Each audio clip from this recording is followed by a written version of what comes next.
बिस्मिल्लाहिर्रहमानिर्रहीम। अस्सलामु अलैकुम। अल्लाह सुब्हानहू तआला का बहुत ही प्यारा नाम ज़ुल जलाली वल इकराम, बुजुर्गी और बख्शिश वाला। आप सल्लल्लाहु अलैहि वसल्लम ने इरशाद फरमाया, अल्लाह सुब्हानहू तआला को इस नाम के साथ याद किया करो। आप सल्लल्लाहु अलैहि वसल्लम ने इरशाद फरमाया, या ज़ुल जलाली वल इकराम को लाज़म पकड़ो, यानी अपनी दुआओं में बराबर पढ़ते रहा करो, या ज़ुल जलाली वल इकराम। इससे दुआएं कबूल की जाती हैं। हज़रत अनस रज़ियल्लाहु अन्हु से रवायत है कि रसूल सल्लल्लाहु अलैहि वसल्लम के साथ बैठे हुए थे और एक शख्स नमाज पढ़ रहा था।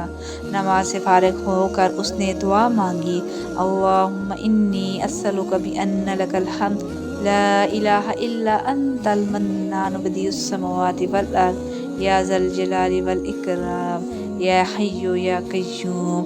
ये अल्लाह, मैं तुझसे मांगता हूँ इस वसीले से कि सारी हम तेरे लिए है, तेरे सिवा कोई और माबूद नहीं, तू ही एहसान करने वाला और आसमानों और ज़मीन को पैदा करने वाला है। ए जलाल और अता बख्शिश वाले, ए जिंदा जवेद, ए आसमान और ज़मीन को थामने वाले। ये सुनकर आप सल्लल्लाहु अलैहि वसल्लम ने इरशाद फरमाया, उसने अल्लाह सुब्हाना ताला को उस इसमें आज़म अज़ीम नाम के हवाले से दुआ मांगी है कि जब उसके हवाले से दुआ मांगी जाती है तो वो दुआ कबूल फरमाता है और सवाल किया जाता है तो वो देता है। अल्हम्दुलिल्लाह। मज़ीद हदीस जानने के लिए हमारे दीनी चैनल से जुड़े रहें। लाइक और सब्सक्राइब करना ना भूलें। वीडियो अच्छी लगे तो इसे ज़रूर आके शेयर कर दें। शुक्रिया।